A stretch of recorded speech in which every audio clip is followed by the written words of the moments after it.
Hello, Achim Yekarim. How are you? I know it's middle of the night for you and you're probably sleeping, so I'm hoping this would be something you listen to the first thing in the morning. And Bezat Hashem also will try to get one in later tomorrow. But I had a thought today, and after looking at the entire day that I had, I wanted to share with you. I mean, today was a long day. We started the day at 4:30 in the morning and went on a flight to New York.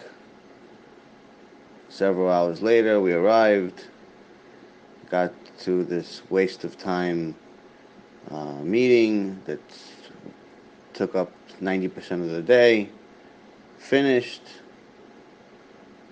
got to see Abba for 15 minutes, went back to the airport, and then came back home and somewhere around 1:30 in the morning. In so many words, I mean, I could describe today as a day of kaparat avonot, a day of where this is a repentance for my sins. It was pure suffering today. There's not much Torah. There's not much productive things that happened today, that at least not in comparison to the normal day. And sometimes you ask yourself, why does Hashem do such things? And we also ask ourselves when someone is mitbonen, when someone is focusing and tries to figure out, why do things happen to me? Why do I do this? Why does this happen? Why does Hashem want me to do this? Why does Hashem want me to do that?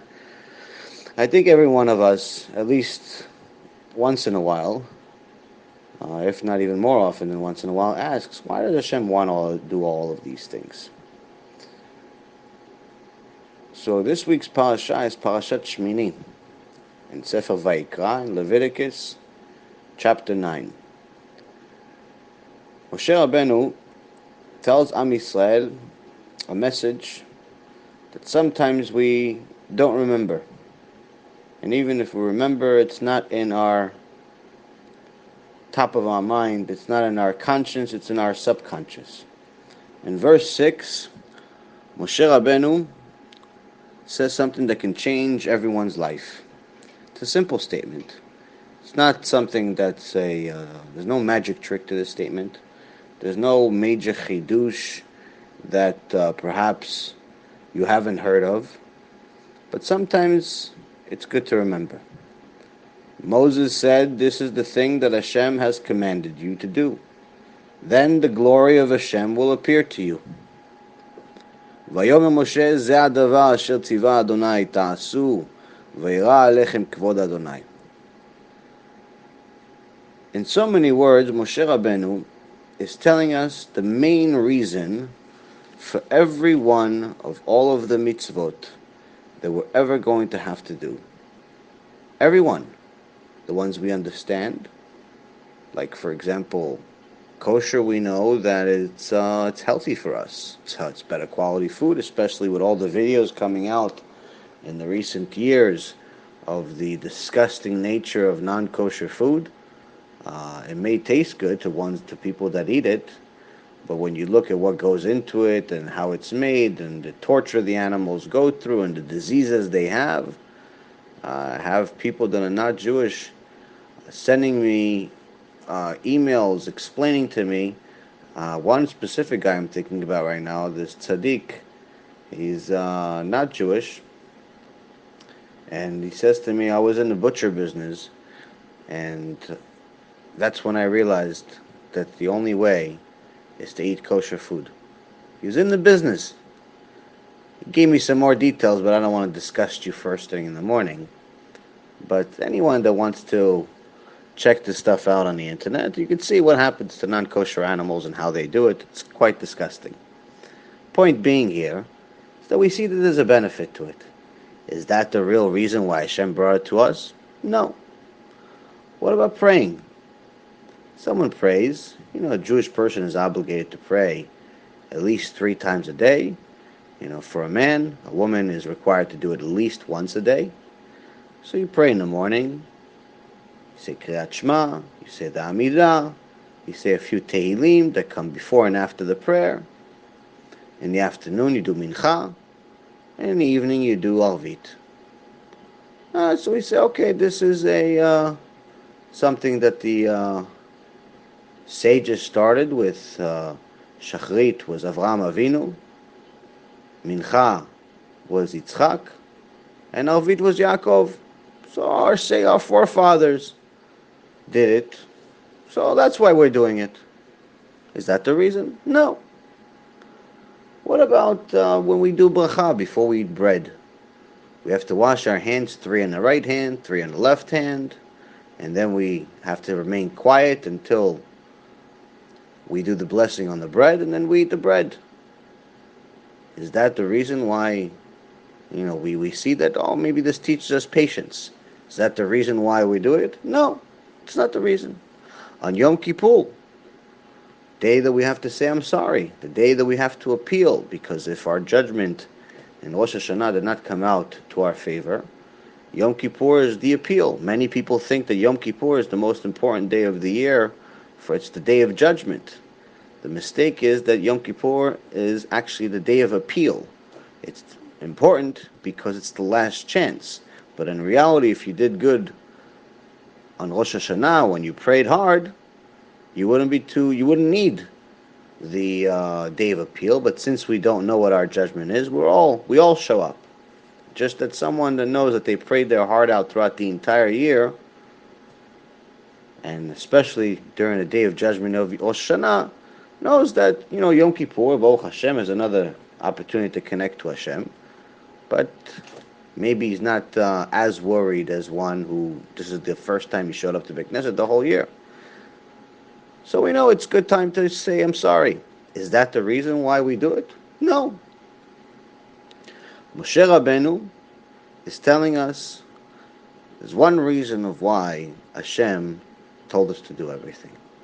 There's one reason for all of it. Because he said so. I know this is hard for some people to understand, or perhaps some people to accept in today's politically correct world and liberal world, where everyone wants to believe that God is their friend, God is their buddy, God is their, whatever other names they come up with come up for him. And I want to remind everyone that he's not your friend. He's not your buddy. I had a student call me today when I was in the airport, and the conversation starts like this. It worked. Okay, what worked? And then we start the conversation. I won't give you too many details. But he says it worked. What worked? He says, well, we learned in a shul. The Gemara says, Masechet Brachot, the tractate of Brachot, in the oral Torah, when the Yetzer Hara, the evil inclination, comes to a person, the sages say you have to do 3 things. When you're about to make a sin, and you want to stop yourself from making a sin, obviously you don't want to pay the bill one day, you have to say Kriyat Shema, you have to say Shema Yisrael. But if that doesn't work, then learn Torah. But if that doesn't work, then remind yourself of the day that you're gonna die. Why?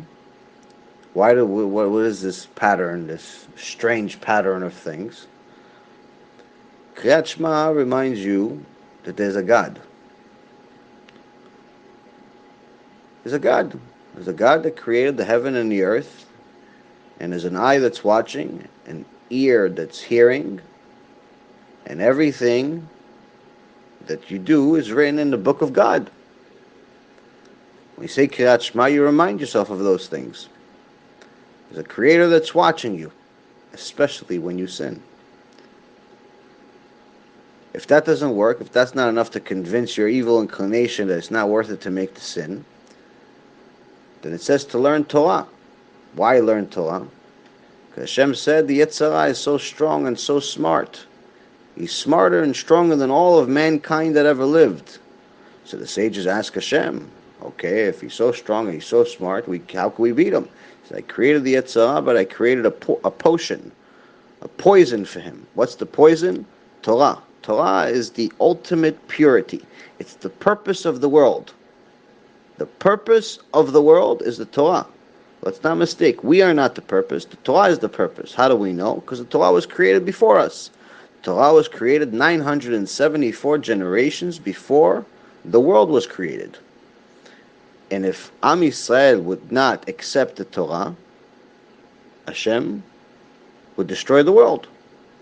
In essence, showing us that if it's not for the Torah, there's no purpose to the world. So Hashem is telling us here that this Yetzer Hara that He created in order to create balance, in order to create a reward and a punishment system, has a potion, a beat to the game, a code. It's called Torah. You learn Torah and your neshama automatically becomes stronger. But sometimes it doesn't work. Sometimes you can't focus. Sometimes you said Shema Yisrael, but you're still thinking about the sin you're about to make. Sometimes you're reading Parashat Shmini of this week, but you can't really focus on the fact that it says one of the best proofs in history in chapter 11, verse 9, where it says that everything has fins and scales and the water is what we're allowed to eat. Here we know that Hashem gave us a secret, that the only fish that we're allowed to eat have fins and scales. And the sages tell us you will find fish with fins but no scales, like sharks or dolphins. But you will never find a fish with just scales and no fins, including mutation, including evolution, including everything you want. You will never find it. Obviously, the one who wrote it had to be the one that's not only the creator of it, but also the one that's in control of it. Because there are over 2 million species out there, and over 40,000 different types of fish. Anyone that wrote this book obviously must have known all of them, and the ones that would exist in the future and the past, and knew that if anyone ever found a mistake where they would find a fish with just scales and no fins, the whole book is canceled. Once there's one mistake in a divine book, it's no longer divine. This is the reason why the New Testament or the Quran, for the false religions of Christianity and Islam, are very easily thrown out in the garbage and realize that they're wrong, because there's mistakes in practically every single page. The Torah does not have any mistakes. If you ever find an issue that you don't understand or you think is a mistake, it's always because you don't know the answer, and not because there's a mistake, because I guarantee you that if you look deeper into things, you will find the answer, because someone much, much smarter than you already asked the very same question thousands of years ago and already found the answer thousands of years ago from Moshe Rabbeinu.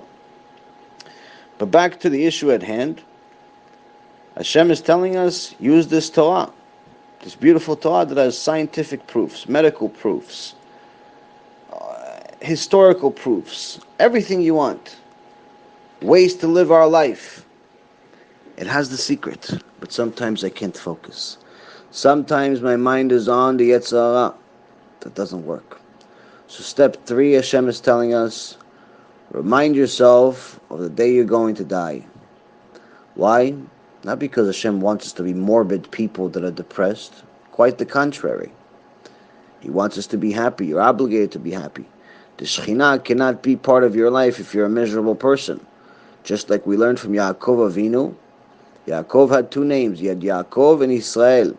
And you see that when Yaakov had prophecy, he was called Israel. When he did not have prophecy, he was called Yaakov. So throughout the entire time that he thought that his son Yosef HaTzadik was dead, throughout the entire time he's referenced in the Torah as Yaakov. But the very minute that he found out that his son is alive, in the same sentence, his name changes from Yaakov to Israel. So we see in the same sentence both names, and obviously this is what the sages teach us. Hashem wants us to be happy. In order for us to be happy, we have to be connected to Hashem.